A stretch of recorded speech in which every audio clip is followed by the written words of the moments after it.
ba yung nagbabago ng paligiran? Alam ko tama. Puro tama na lang. Nagiging maingay ang kapaligiran dahil sa sasakyan. Ingay nga dito eh. Ano ba yun? Lumalaki ang populasyon. Ano yung populasyon? Mame. Tao.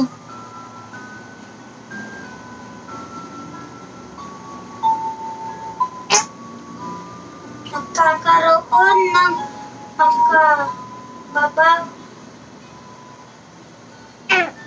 nagkakaroon ng makabagong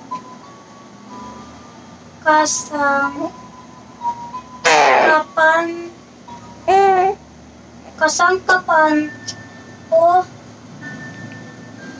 kagamitan.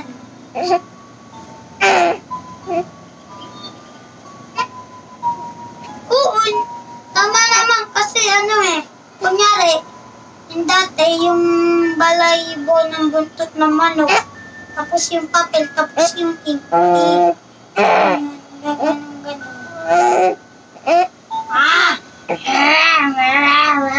Ganun. Ang online classroom. Look.